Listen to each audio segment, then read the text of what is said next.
Amém. Ave Maria, cheia de graça, o Senhor é convosco, bendita sois vós entre as mulheres, e bendito é o fruto do vosso ventre, Jesus. Santa Maria, Mãe de Deus, rogai por nós, pecadores, agora e na hora de nossa morte. Maria, concebida sem pecado, Rogai por nós, que recorremos a vós. Nossa Senhora Auxiliadora, Rogai por nós. São José, Rogai por nós. em nome do Pai, do Filho e do Espírito Santo. Amém.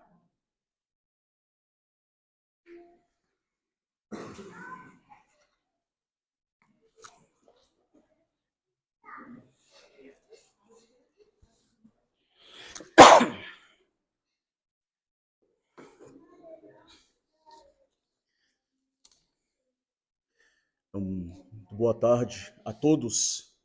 Bom, não deu muito certo a questão do microfone, mas vai ser desta vez na voz mesmo, né? Acho que todos conseguem mais ou menos ouvir os que estão mais no fundo.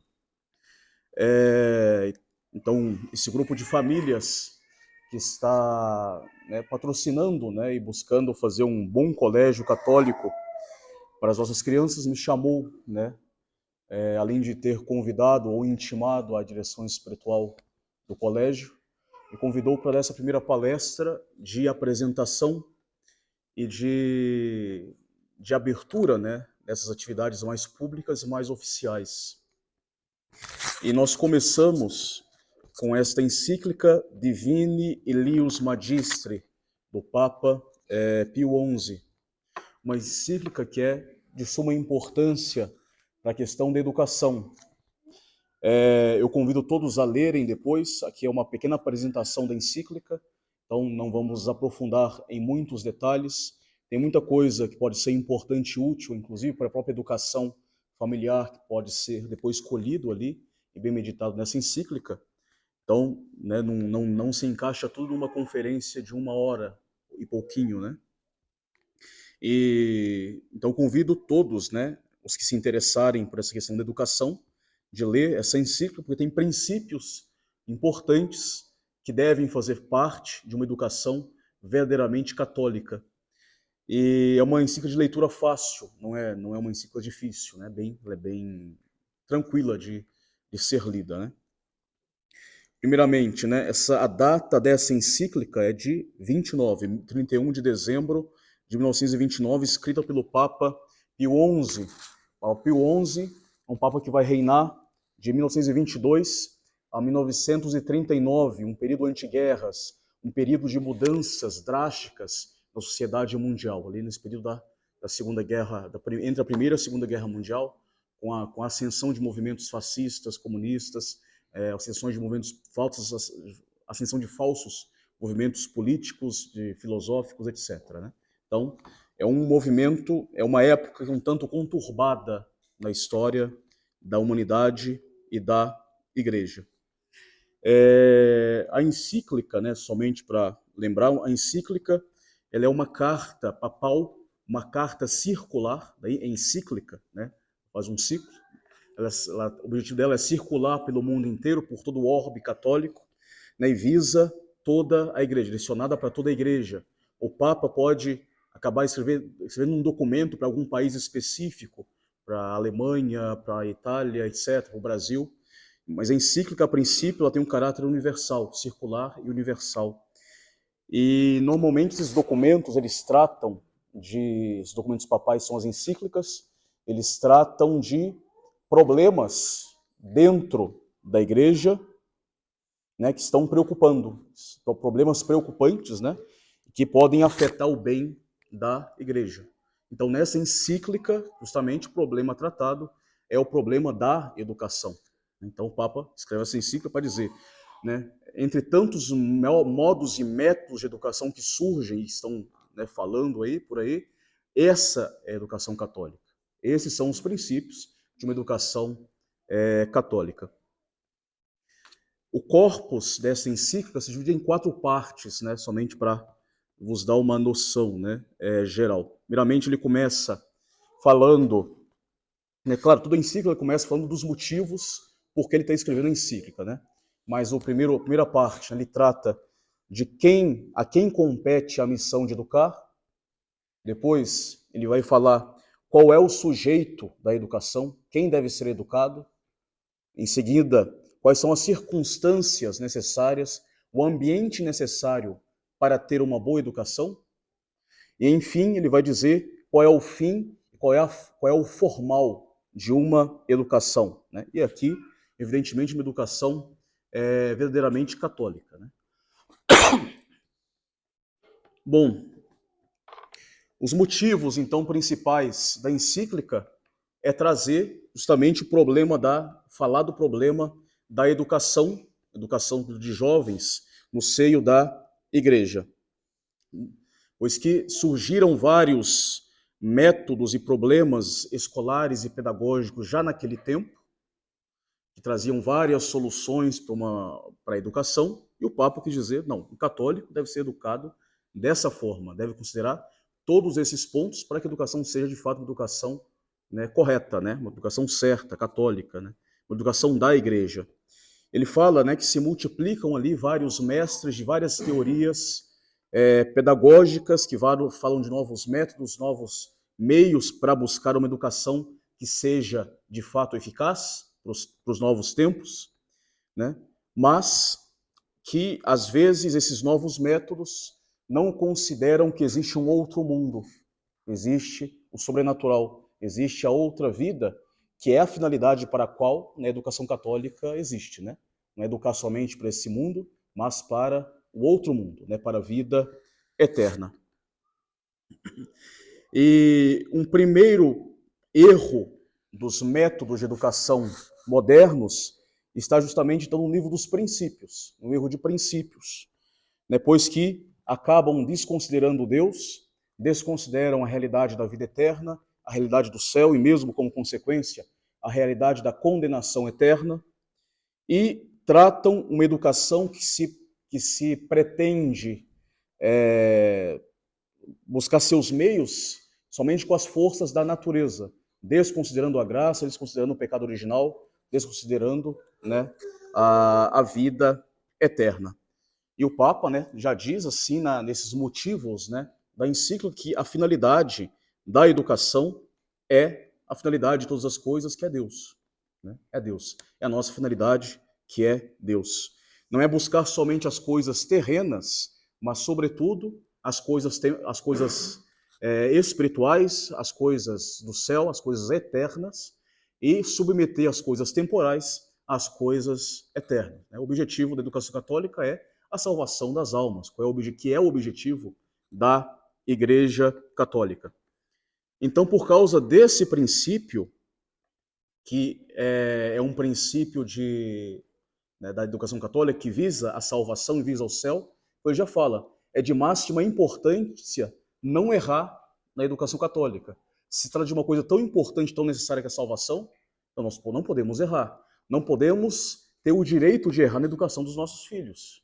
Não podemos brincar com isso, né? Não tem uma margem de erro. Temos que acertar, buscar realmente acertar. É uma alma e são almas que nos são confiadas para encaminhá-las no caminho das virtudes, do bem, da graça e da vida eterna. A educação, então, ela consiste nessa formação do homem, né? A formação do homem nessa vida terrena, em ordem a alcançar o seu fim último, para o qual foi criado, que é o céu. E como todas as coisas estão ordenadas para o seu fim último, e como não se pode dar a verdadeira educação sem que essa também esteja ordenada para o seu fim último, assim, né, conclui o Papa, e com grande sabedoria, na ordem atual que a providência nos colocou, depois que Deus revelou Cristo ao mundo, não se pode dar uma educação adequada fora de nosso Senhor Jesus Cristo, fora dos meios da graça e fora da igreja. Então, a educação verdadeira, enfim, a educação católica, ela contempla o homem, né, como um todo, do seu fim natural e, sobretudo, do seu fim sobrenatural. E essa educação cristã vai visar, então, né, alcançar o sumo bem para todas as almas das crianças, que é Deus. E a máxima também, e como consequência, a máxima felicidade possível aqui neste mundo ordenado, né, a vida eterna. O Papa vai entrar então nessa questão de a quem pertence a educação, né? A quem pertence, a quem compete educar, né? E ele fala, primeiramente, que a ordem, que a educação é uma ordem, é uma obra que é essencialmente social. Ela não pertence somente ao indivíduo, mas pertence à sociedade, né? A educação é uma ordem social, né? Uma criança, ela não aprende por si mesma, né? Por osmose. Ela precisa ser encaminhada nos caminhos da verdade e do bem, né? Ninguém nasce sabendo, né? O homem é o animal que foi criado como animal social por Deus, é o animal mais complicado que existe na natureza. Você pega um cachorro de 3 anos, compara com um ser humano de 3 anos, né? Até os 18, 20 anos, o ser humano precisa de pai e de mãe. Tem uns que até 40 anos. 50, 80, dependendo. 80 anos com pai e mãe já é um milagre, né? Já dá ordem sobrenatural. Assim, um ser humano, né, precisa, né, de educação e de pai e de mãe, né, né, até ser capaz de ele mesmo gerar uma família, grosso modo. Então, a educação, ela não é uma obra, é uma obra social, são famílias, são pessoas que devem estar envolvidas na formação do crescimento de um ser humano, né? Senão, se esse ser humano não for devidamente educado, uma educação adequada, né, se torna um problema social. É um verdadeiro problema, né, para a sociedade, um ser humano que não é adequado. E 3 são as sociedades necessárias, quistas por Deus para a educação do homem, nas quais nasce um ser humano e que são necessárias para a educação do homem.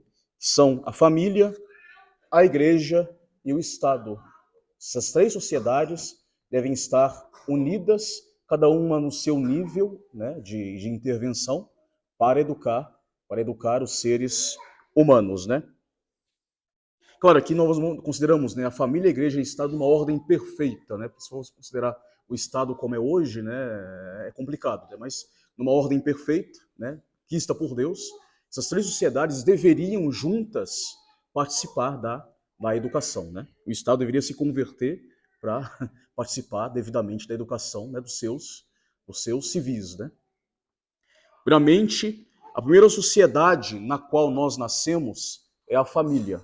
Então, o mundo não é um conjunto de indivíduos, mas é um conjunto de famílias. Nós nascemos dentro de uma sociedade. A sociedade é uma sociedade familiar, uma sociedade natural, né, que foi criada imediatamente por Deus, né? Quando Deus disse a Adão e Eva, crescei e multiplicai-vos, nosso Senhor, né, Deus, nosso Senhor, ele institui a família. Uma família é uma sociedade criada imediatamente por Deus, né, que tem um fim próprio da procriação e da educação desta prole, né, visando a vida eterna também. A família é uma sociedade imperfeita, quer dizer, sociedade imperfeita, uma sociedade que não possui tudo aquilo para chegar à sua finalidade, nem natural, nem espiritual. Então, uma sociedade perfeita é a sociedade que tem todos os meios nela para chegar na sua finalidade própria. Então, nós temos as 3 sociedades: a família, que é uma sociedade imperfeita, nós temos o Estado, que é uma sociedade perfeita na ordem natural, temos a igreja, uma sociedade perfeita na ordem sobrenatural. Então, a família, ela precisa da sociedade civil e da igreja para atingir tanto a sua ordem natural como também sobrenatural. Então, a primeira família, a primeira sociedade na qual nós nascemos e a qual compete a educação é então a família. Depois nós temos a sociedade civil, o Estado, que é uma sociedade natural, perfeita, que possui todos os bens para chegar na sua finalidade própria, que é o bem comum, né, a princípio, né, o Estado deveria garantir o bem comum temporal e tem seus meios para garantir esse bem comum, né? Hoje ele tem todos os meios, não garante quase bem comum, né? Acaba atrapalhando muitas vezes, né, o bem comum. Né? Nós temos também a igreja que é uma sociedade perfeita, uma sociedade perfeita na ordem sobrenatural, universal, e reúne todos os meios para atingir a sua finalidade, que é a salvação das almas, os meios da igreja, sacramentos, oração, santos, etc. Né? A sua hierarquia, então ela tem todos os meios para atingir a sua finalidade sobrenatural. E a educação, né, vai pertencer a cada uma dessas sociedades, né? Cada uma delas deve participar, né, na educação do ser humano, uma vez que nós nascemos tanto numa família, no Estado, naturalmente, e depois pelo batismo na Igreja Católica. Né? Primeiramente, a Igreja, a educação, a encíclica, ela é bem clara. A educação católica, sobretudo, mas a educação como um todo, ela pertence à Igreja Católica, né? E de modo supereminente. A educação pertence à Igreja.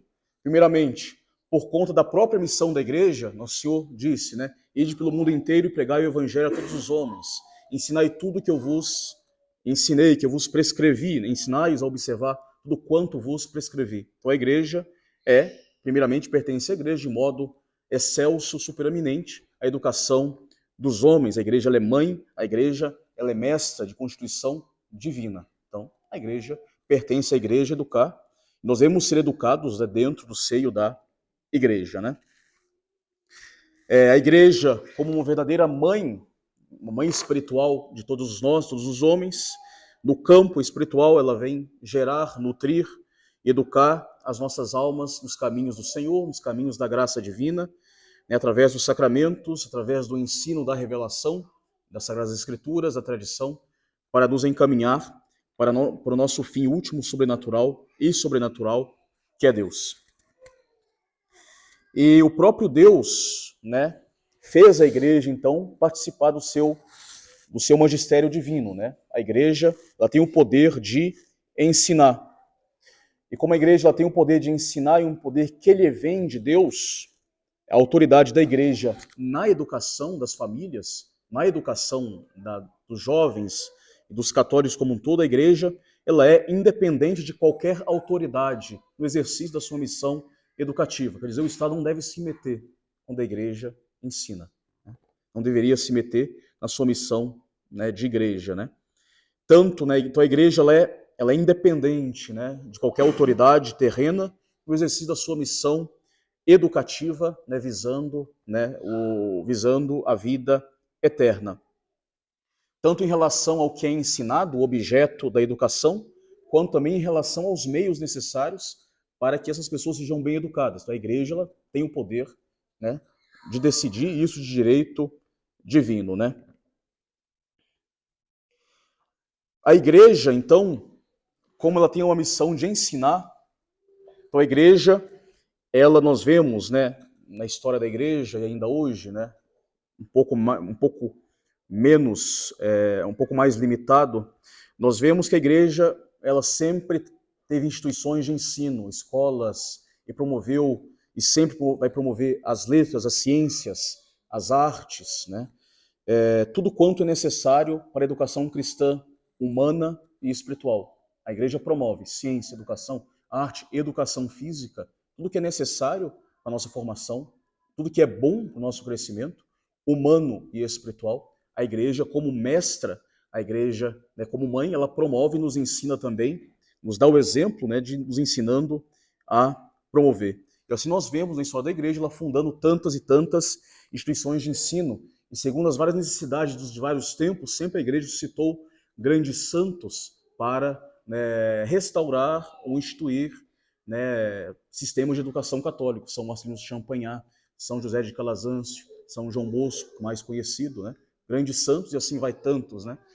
Grandes santos que vão promover e vão se dedicar, né, a sua vida na educação da juventude, né? Cumprindo essa missão da igreja de ensinar uma educação de qualidade e católica. Qualidade humanamente falando, e qualidade até espiritualmente falando. E o mais importante aqui, evidentemente, é a salvação das almas. É o espiritual, é o formal, né, da educação católica. Sem isso, sem visar a salvação das almas, não tem como falar de educação católica, né? Educação pagã, né? Que não visa, né, a finalidade última do homem que é Deus. O amor a Deus, o conhecimento de Deus, né, o crescimento em Deus, né? Então, sim, né, a igreja vai promover tudo, né? E até mesmo, inclusive, educação física, como nós vemos em algumas encíclicas do Papa Pio XII, né, que fala, né, da importância da educação, mesmo da educação física, bem levada, com modéstia e tudo, catolicamente feita, que auxilia, né, a educação, a verdadeira educação cristã. A educação deve ser completa, né, que atinja o homem como um todo, corpo e alma. E depois, é direito da igreja vigiar sobre a educação dos católicos, sobre a educação dos seus filhos.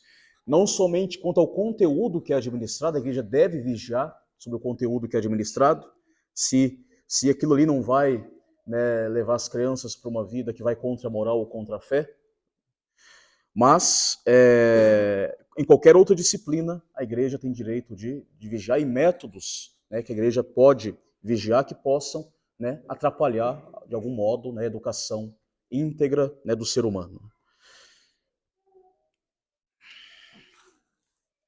E esse direito da igreja, né, repete o Papa, vai derivar da maternidade. A igreja, enquanto mãe, ela zela pela educação dos seus filhos, assim como uma mãe naturalmente zelaria por uma boa educação de seus filhos.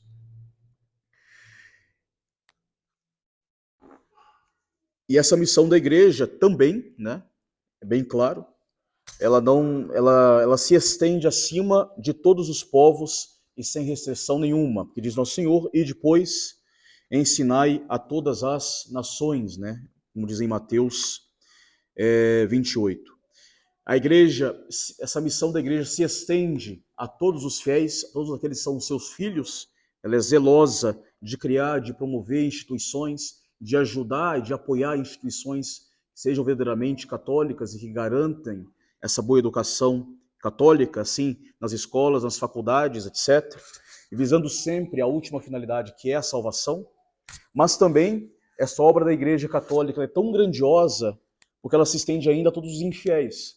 Mesmo que eles não são católicos, a igreja quer atingir com a educação católica, né? Porque todos os homens são chamados a entrar no reino de Deus. A igreja, ela tem o poder, ela tem essa faculdade de pregar o evangelho e de converter pessoas para entrar no reino de Deus. E esses direitos da igreja sobre a educação, né, na ordem sobrenatural, eles não vêm destruir a ordem natural. Eles não vêm atrapalhar a educação natural. Muito pelo contrário, esta ordem sobrenatural, ela vai elevar, aperfeiçoar, coroar, né, direcionar bem para a sua finalidade a ordem natural. Esses direitos da família e do Estado sobre a questão da educação. A natureza e a dignidade de cada, né, tanto da família quanto do Estado, também procede de Deus, então não estão, a princípio, em contradição, não devem estar em contradição com a igreja. Né? Ao contrário, a igreja está ali para dar assistência, né, espiritual, sobrenatural, para elevar, direcionar para a finalidade última, né, também essa educação que é dada pela família e pelo Estado. Bom, em segundo lugar, o Papa trata da família. A educação pertence à família.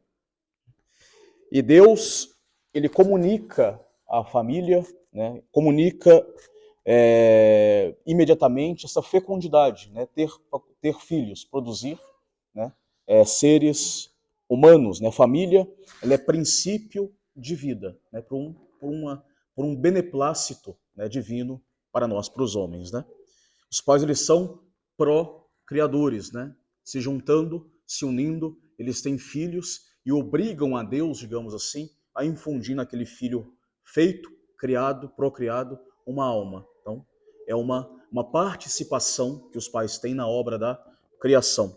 Então Deus comunica a cada família uma fecundidade, né? Filhos, comunica vida, princípio de vida.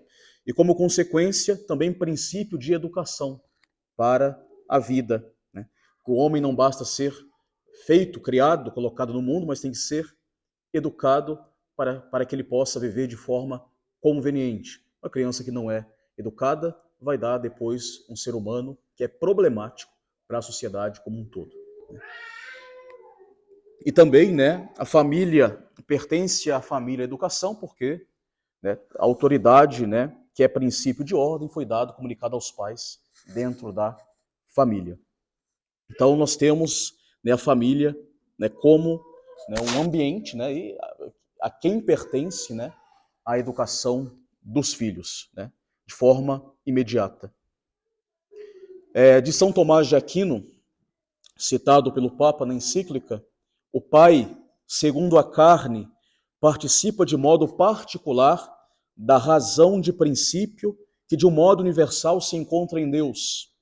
O pai é princípio de geração, da educação e da disciplina, de tudo que se refere ao aperfeiçoamento da vida humana. Que pai, estendendo também, claro, para a mãe, né? Então, o pai, princípio de geração, mas também de educação, de disciplina, né, visando aperfeiçoar a vida humana. Pertence à família, pertence aos pais por direito educar. E a família, ela recebe então, de forma imediata do Criador, esta faculdade, né, esta missão, esse direito de educar a sua prole de forma conveniente. Esse direito está unido radicalmente à geração de filhos. Os filhos são gerados, eles devem ser, por consequência, então, bem educados. E assim, esse direito da família, por ser imediato, ele é anterior a qualquer direito do Estado. O Estado não tem direito, a princípio, não pode, não direito de se meter no interior da família, né, para, né, nessa questão da educação, salvo se tem uma grande desordem, né, no seio da família, né. Mas se não tem, né, o Estado não pode, né. O direito de educação da família é anterior aos direitos do Estado. E a obrigação do cuidado da parte dos pais dentro da família continua até que a prole ela esteja em condições de cuidar de si mesma, sozinha. Até que a prole possa então se virar ou constituir uma outra família. Então, como consequência, o direito dos pais perdura enquanto os filhos estiverem em casa. Os pais devem, né, têm direito de educação de seus filhos. É óbvio que quando os filhos atingem uma idade, quanto mais os filhos vão crescendo, mais eles atingem uma certa liberdade, os pais devem dar um pouco mais de liberdade aos filhos para que eles criem pouco a pouco responsabilidade. Na idade adulta, os filhos já não têm praticamente não tem mais uma obediência necessária aos pais, mas se estão dentro de suas casas, devem, né, estar sob a vigilância dos pais e devem respeitar no mínimo as leis da casa, né? Então, enquanto perdurar, né, os filhos no lar, os pais têm, né, um certo, né, direito de educação, né, sobre eles, né?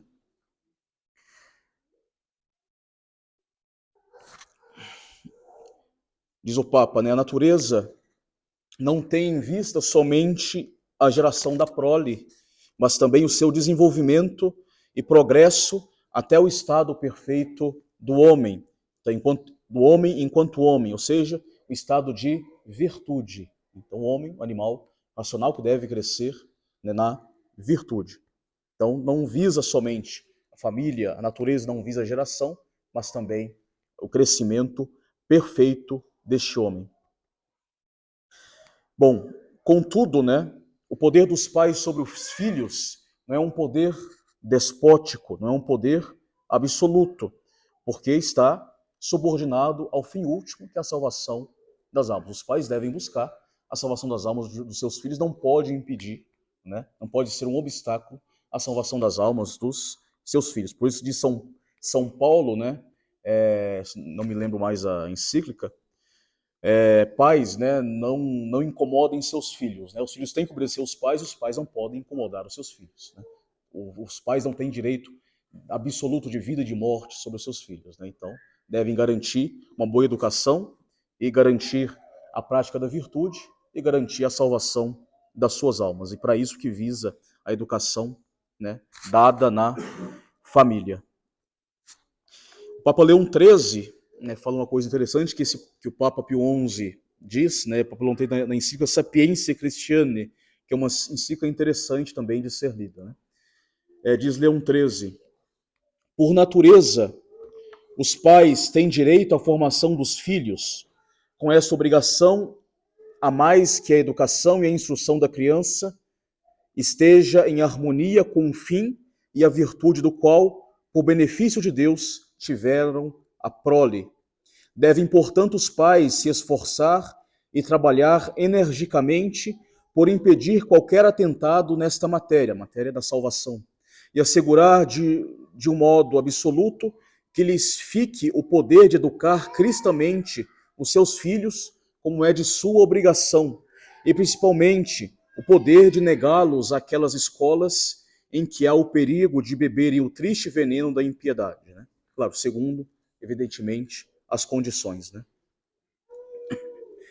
Bom, a educação que é dada pela família, ela não compete somente à educação religiosa e moral, mas à educação do ser humano como um todo, educação civil, educação física, né? Principalmente quando toca a questão religiosa, seja a questão de fé e de moral.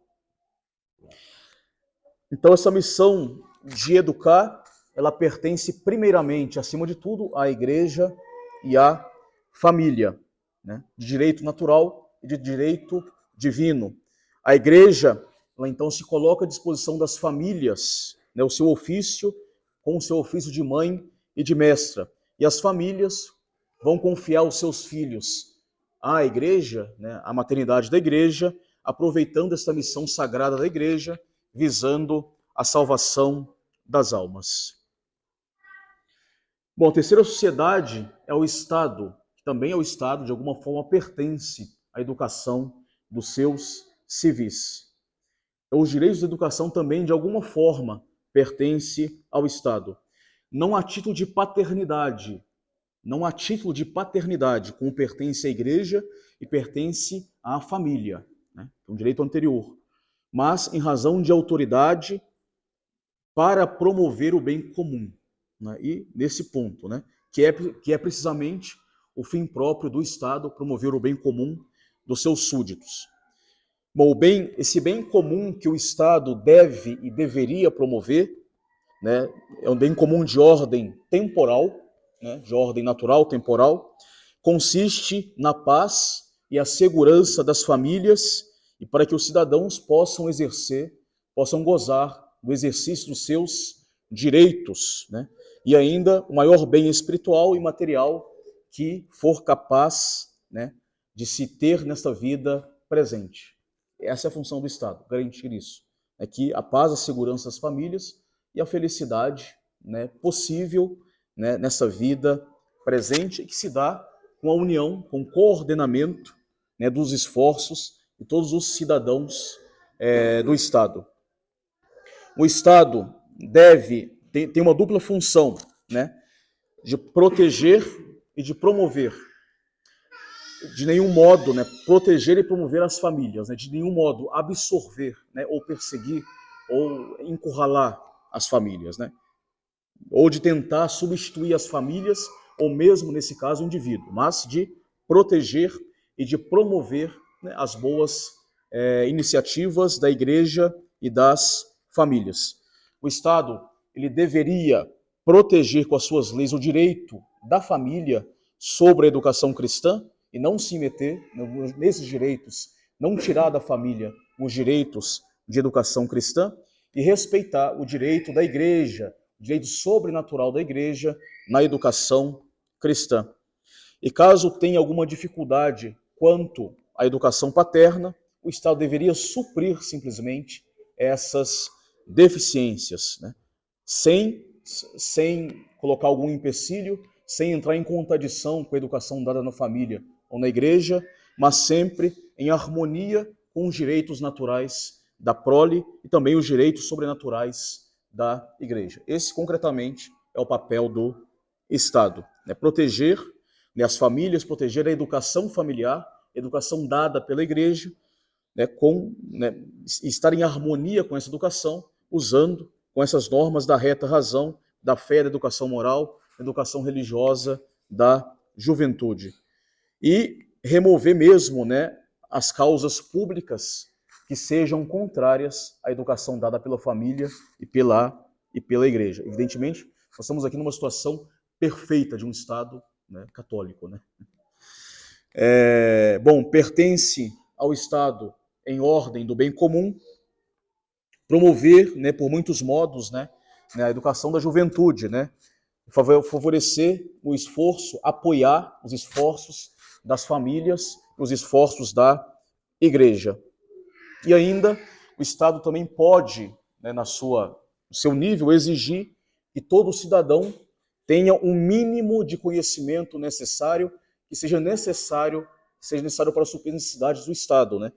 Conhecimento dos deveres cívicos, nacionais, certo um grau de cultura intelectual que seja necessário para o desenvolvimento do Estado, moral, educação física mesmo, que sejam reclamados pelo bem comum. Então, o Estado pode exigir, né, certas matérias na educação, né? Bom, mas nunca, né, substituir a educação familiar, porque a educação familiar ela é anterior à educação, né, a esse direito do Estado sobre a educação, né, da juventude, e nunca contradizer a educação da igreja que visa o bem sobrenatural. Bom,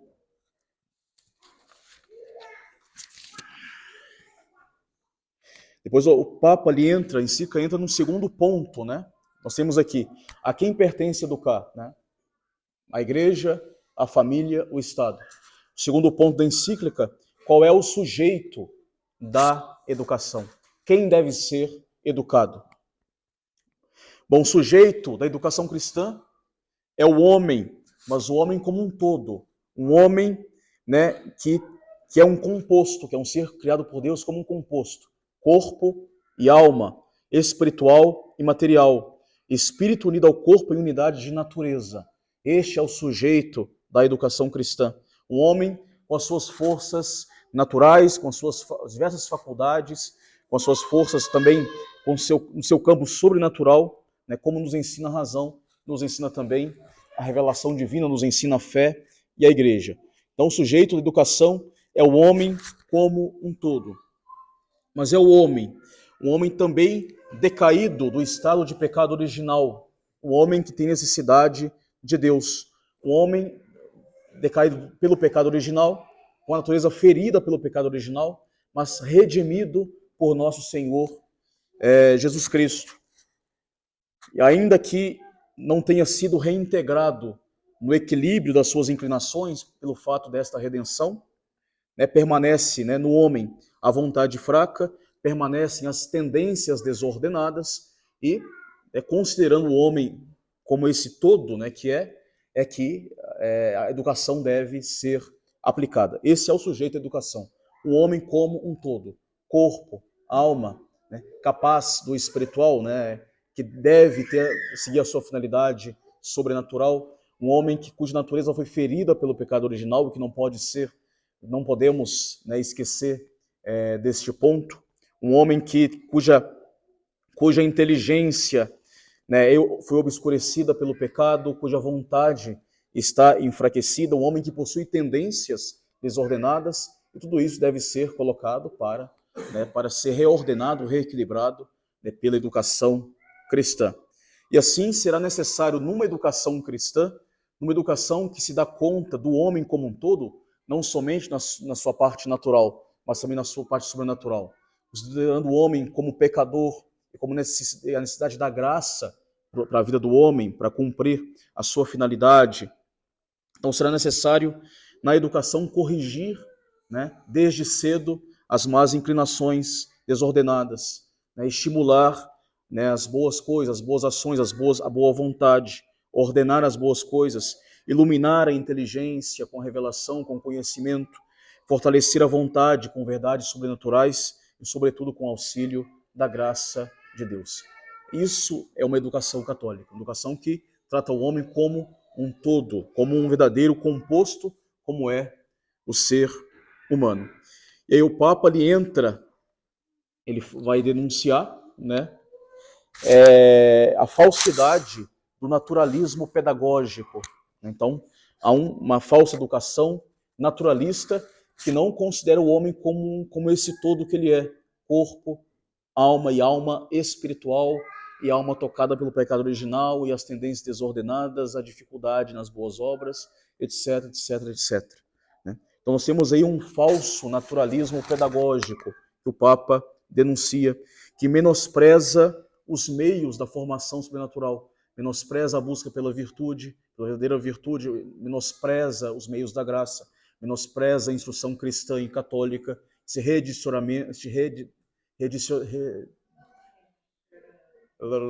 trava-língua aqui, essa redireção que é dada pela graça de Deus através dos meios da religião, pela revelação, né? Isso aqui é desprezado, né? Como se o homem tivesse o seu fim meramente aqui neste mundo, né? E depois, né? Acabou, né? Para que serviu a educação, né? Então nós temos aqui essa falsidade do naturalismo pedagógico que não considera o homem na sua finalidade sobrenatural, não preza pela salvação da sua alma. E assim, né, erra no método, erra no meio, nega ou esquece a existência do pecado original, a necessidade da graça, e funda uma educação que é baseada unicamente sobre as forças da natureza humana e sobre os conhecimentos humanos naturais, né?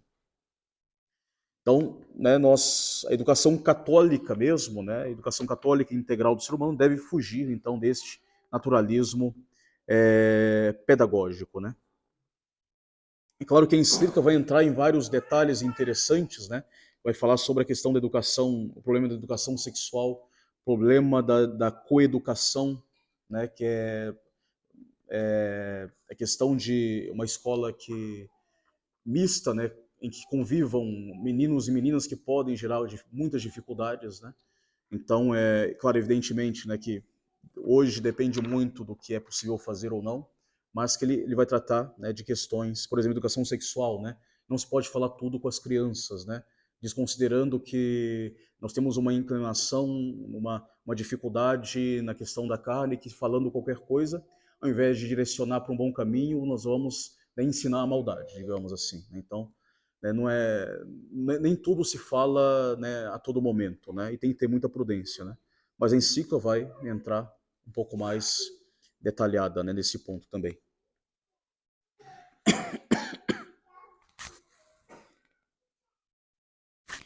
Depois nós temos uma terceira parte desse documento, que é o ambiente da educação, as circunstâncias da educação, né?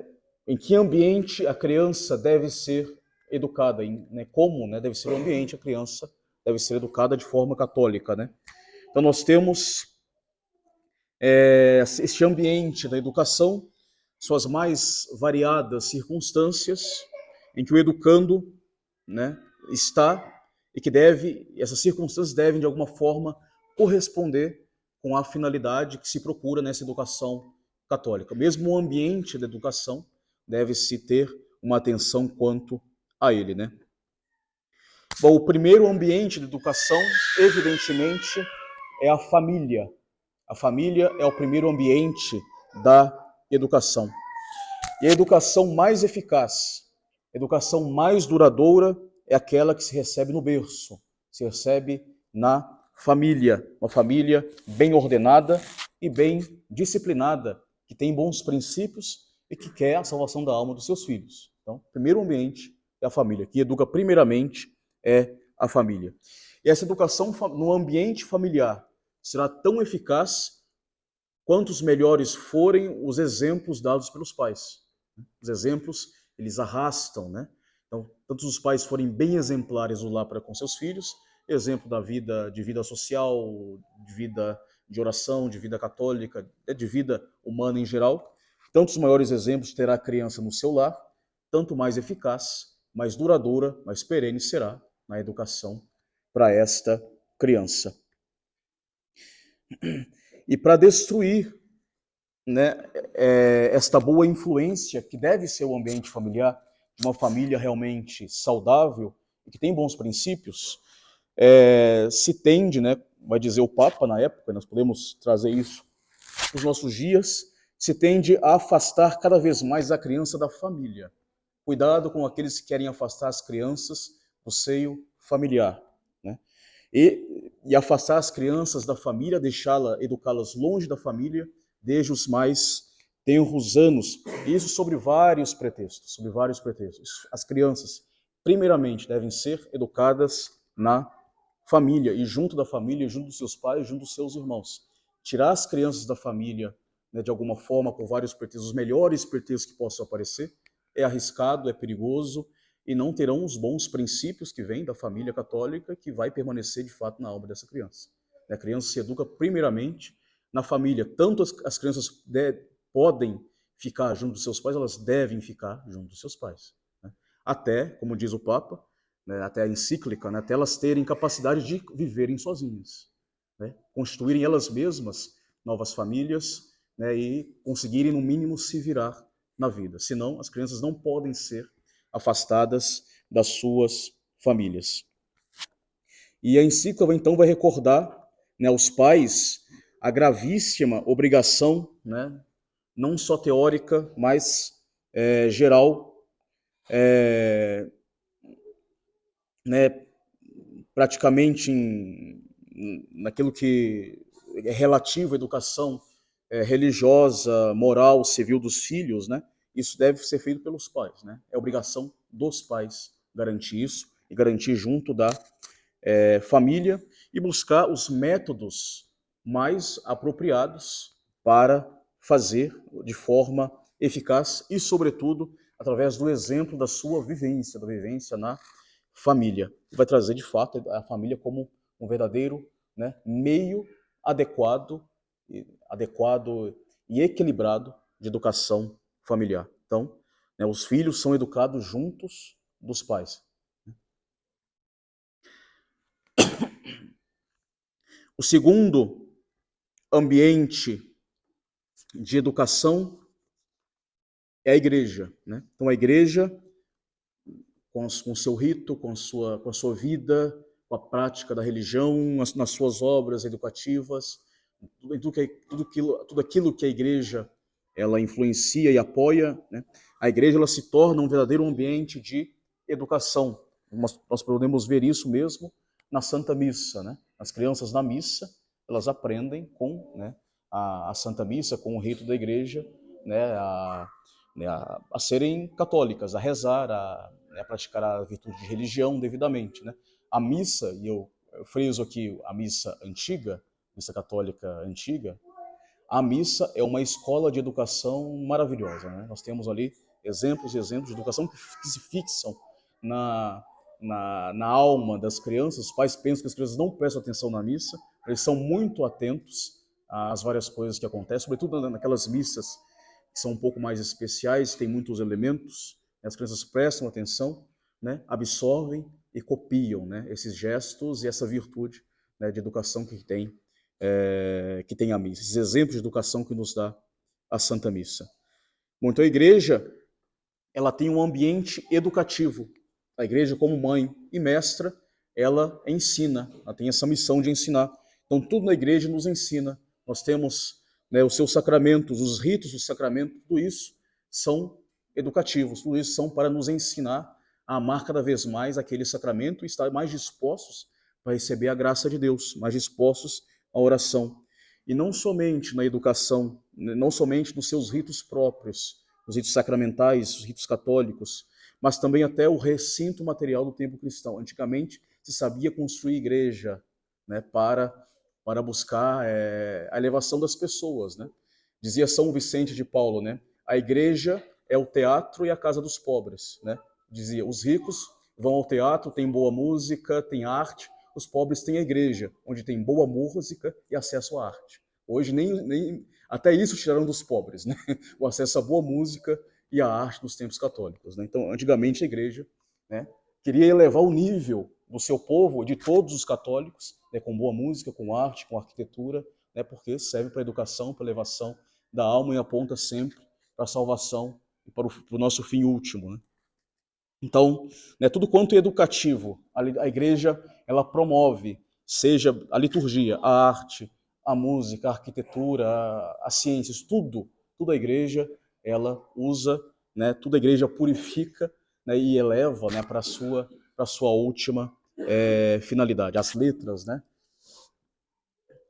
E também nós temos ainda, né, o Papa repete, né, a prova disso foi a grande variedade de escolas católicas que instituições que procuraram, coloco aqui no futuro, no passado, que procuraram formar, né, a juventude na piedade católica. Esse foi o objetivo das escolas católicas, né, formar a juventude na piedade católica, juntamente e não sem eles, juntamente com o estudo das letras, da ciência e da cultura, e mesmo, o Papa repete, da educação física. Então, a educação católica ela é integral. Ela é a educação que visa o céu, mas que visa o ser humano como um todo, né? Visa o corpo humano, visa as virtudes da alma, visa as letras, visa a ciência, visa tudo, né? Visa tudo. O terceiro ambiente de educação, evidentemente, é a escola, né? A escola que, diz o Papa, né, sendo a família insuficiente para que as novas gerações elas sejam instruídas nas artes e nas disciplinas humanas, né, como um todo, daí tem a importância de uma instituição escolar que, por iniciativa da família e da igreja, né, e só depois obra de Estado, só depois obra do Estado, vai garantir, né, vai procurar garantir a devida educação para a sua prole. Então a escola é uma instituição subsidiária e complementar da família e da igreja e, portanto, tem que se harmonizar, né, positivamente, né, com esses dois ambientes, a família e a igreja, e ter uma perfeita unidade, a mais perfeita unidade moral possível, sob pena da escola se converter numa obra de verdadeira destruição. Se a escola não tem os princípios da família e os princípios da igreja, a escola pode, né, e como pode acabar acontecendo, se converter numa obra de destruição, né, dos filhos, né? Claro, né, hoje nós estamos numa situação que é calamitosa, né, de não encontrar realmente escola, né? Muitos acabam indo pela opção do homeschooling, que não é a opção mais perfeita, né, mas também pode, em certos casos, acabar sendo uma saída. Mas, de fato, né, a solução para o problema é uma escola católica, não tem, né, não tem como, né? O Papa repete, né, que a escola, ela deve estar em união em união com a família, com a igreja subsidiária e complementar da família e da igreja. Ela deve ter os mesmos princípios da família e os mesmos princípios da igreja, né? Uma escola neutra, uma escola laica, da qual a religião é excluída, né, ela vai acabar contrariando, né, os princípios fundamentais da educação total, né, dos fiéis da igreja. E assim, né, é uma conclusão lógica, né, desse raciocínio. É indispensável que todo o ensino e toda a organização da escola tenha os princípios católicos e os princípios da família. E assim, mestres, programas, livros, disciplinas, tudo isso deve ser